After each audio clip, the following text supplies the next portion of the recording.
अस्सलाम वालेकुम वरहमतुल्लाहि वबरकातुहू।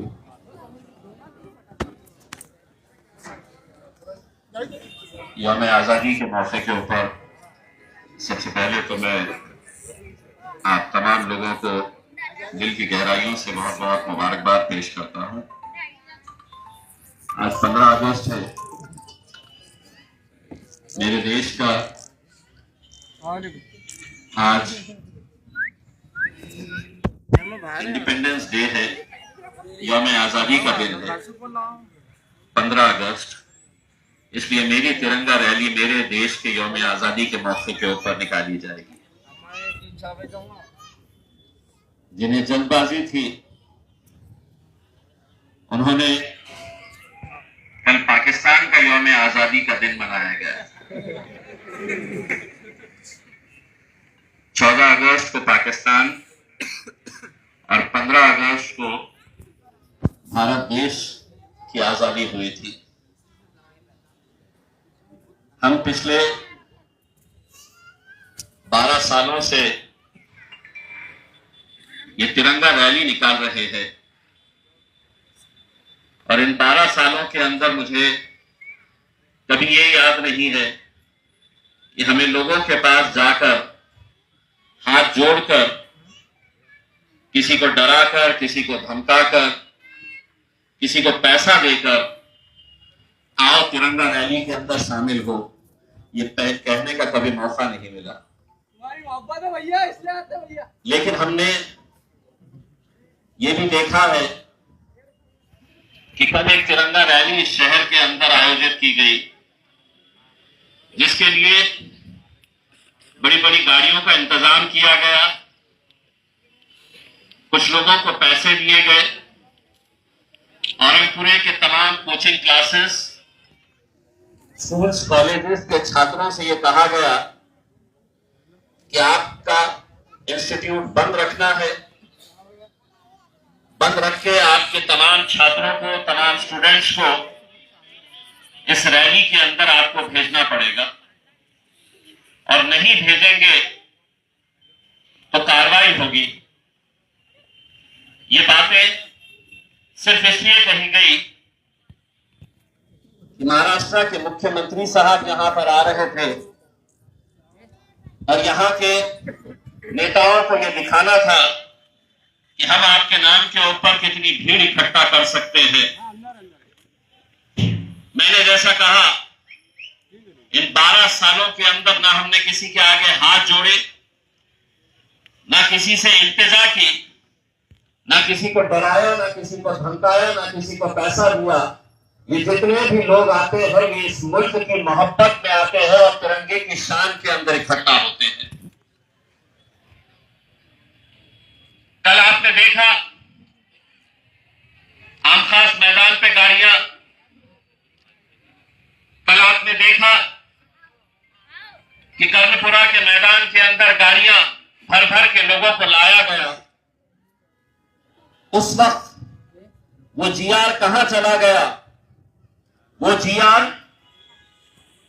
जो मुल्क के वजीर आजम नरेंद्र मोदी की तरफ से इशू किया गया था कि दुनिया में जंग हो रही है, हमें पेट्रोल बचाना है, हमें पेट्रोल बचाने के लिए कोई रैलीज की परमिशन नहीं देनी चाहिए।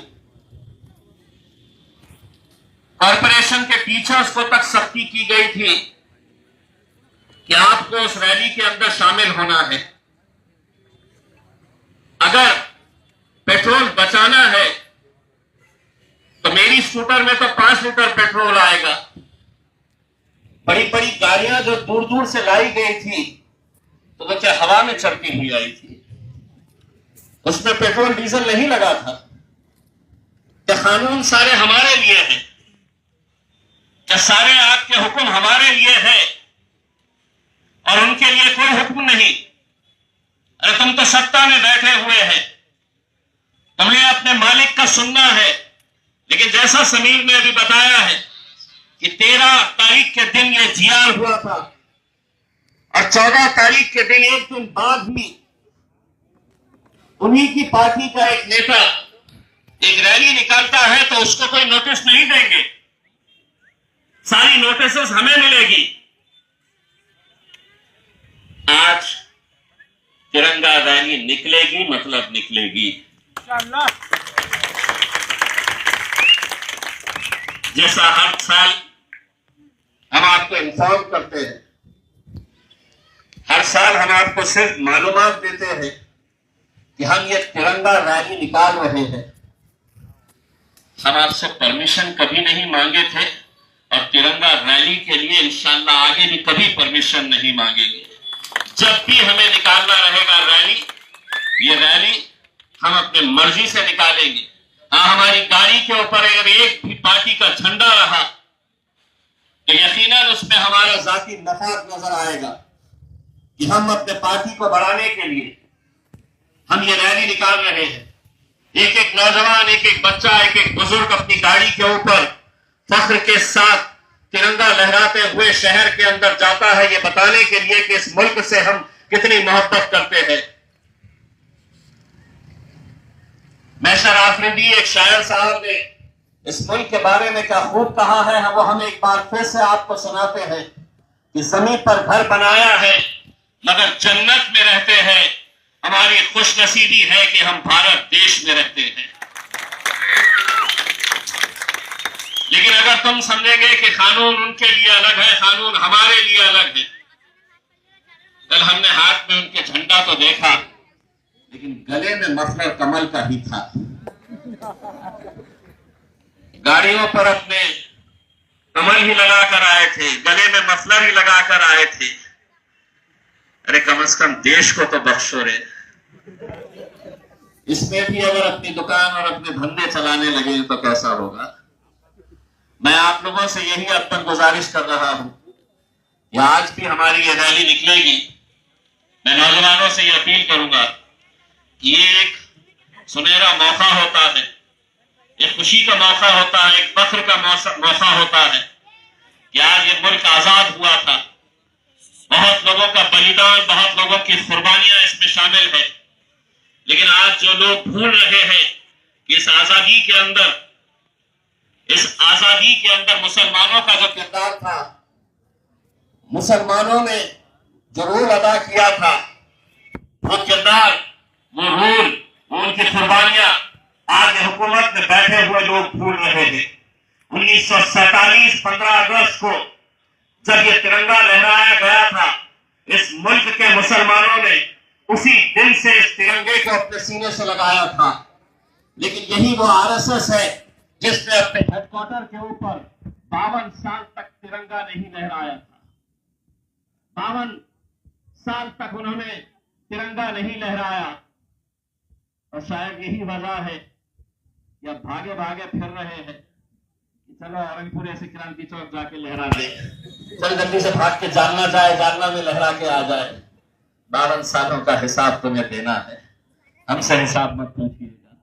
हमने इस मुल्क को हमेशा अपनाया है और हम गर्व से कहते हैं कि हम इस मुल्क के एक नागरिक हैं, एक ये मुल्क हमारा है।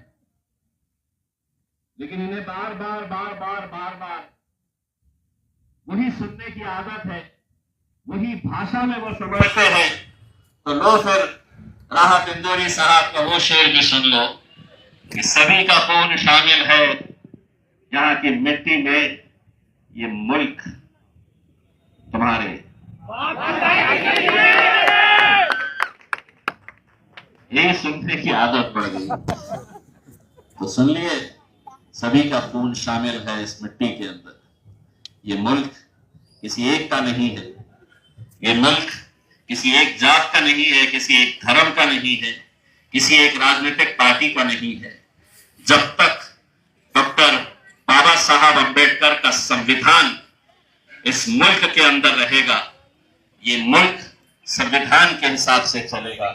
और संविधान ये कहता है कि तुम करोड़पति हो, तुम लखपति हो, तुम गरीब हो, तुम भीख मांगने वाले हो, या इस मुल्क के अंबानी अडानी क्यों ना हो, इस संविधान ने जब हुकूमत बनाने का फैसला किया तो उस गरीब को भी एक वोट का अधिकार दिया और उस अडानी अंबानी को भी, करोड़पतियों को भी उसी एक वोट का अधिकार दिया।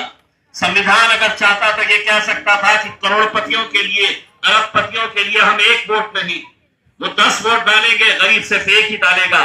लेकिन सलाम है डॉक्टर बाबा साहब अम्बेडकर को, उन्होंने कहा कि नहीं, इस मुल्क के अंदर अमीर हो या गरीब, हर एक को एक ही वोट का इख्तियार मिलेगा, और जब ये वोट पड़ता है तब जाकर हुकूमतें बनती है। लेकिन वो मोदी जी जो तड़प के साथ ये झंडे को लहरा रहे हैं, जो तड़प के साथ अपने नेताओं को भेज रहे हैं कि जाओ अपने अपने इलाकों के अंदर तिरंगे को लहरा कर आओ। मोदी जी अगर ये मंत्रियों को अगर जंतर मंतर पे भी भेज देते थे तो शायद हमारे नौजवान लड़के और लड़कियों को लाठियां खानी नहीं पड़ती थी। लेकिन उस वक्त तुम सियासत कर रहे थे, और इस वक्त जब तुम्हें ये एहसास हो गया है कि ये नौजवान ही इस देश को आगे लेकर जाने वाला है, ये जेन जी ही है जो हमारा तख्ता पलट सकता है, तो सभी लोग आज उनके दरबार में जा रहे हैं, उनके सामने हाथ जोड़कर कह रहे हैं कि आओ हमारे साथ जुड़ जाओ। लेकिन अब बहुत देर हो चुकी है, जो करना था आपने कर लिया, अब इनके हाथ में है। इंशाअल्लाह दुआ करिए, तख्ता बहुत जल्द पलटने वाला है। बस आप लोगों से यही अपील है कि इस रैली के अंदर कोई भी हुल्लड़बाजी ना करे, वो ऐसी हरकत ना करे कि जिसकी वजह से हमें, हमारी पार्टी और हमारी कौम को अपना सर झुकाना पड़े। हर साल की तरह इस साल भी आप लोग पूरी शिस्त के साथ, पूरे डिसिप्लिन के साथ इस रैली के अंदर शामिल हो। किसी भी तरह के कोई गलत नारे इसके अंदर नहीं लगाए जाए, किसी भी तरह के कोई पार्टी से ताल्लुक कोई नारे नहीं लगाए जाए, क्योंकि यहाँ पर हम मजलिस इत्तेहाद और मुस्लिमीन के हम तमाम नुमाइंदे बनकर नहीं इकट्ठा हुए हैं। यहाँ पर जितने भी लोग इकट्ठा हुए हैं वो गर्व से, एक भारतीय होने की हैसियत से, इस मुल्क के नागरिक होने की हैसियत से हम यहाँ पर इकट्ठा हुए हैं। इसलिए आप लोगों से यह अपील करूंगा कि सारी जिम्मेदारियों के साथ आप लोग इस रैली के अंदर शामिल हो। और ये रैली का रूट जो बताया गया था समीर साजिद बिल्डर साहब ने और उनकी टीम ने जो बनाया था, मुझे ऐसा लगा कि अगर हम सुबह शुरू करेंगे तो रात में 12 बजे तक रैली चलती रहेगी। तो ये रैली का रूट भी, अगर सदर साहब आप लोगों की इजाजत है, समीर साहब, नासिर सिद्दीकी साहब, ये रैली का रूट हम लोग थोड़ा सा बदल रहे हैं, थोड़ा कम कर रहे हैं, क्योंकि मुझे मालूम है कि नौजवानों को ये रैली करने के बाद मैदान में भागना है। तो वह सब चीजों का लिहाज रखते हुए इंशाअल्लाह रैली जहां सदर साहब की गाड़ी घूमेगी, हम आपके पीछे चलेंगे साहब, जैसा हम आप सभी के लोगों के पीछे चलते हैं उसमें, तो इंशाअल्लाह वैसे ही आपके पीछे चलते रहेंगे। और मैं इनके पीछे चलूंगा, आप मेरे पीछे चलिएगा। बहुत बहुत शुक्रिया।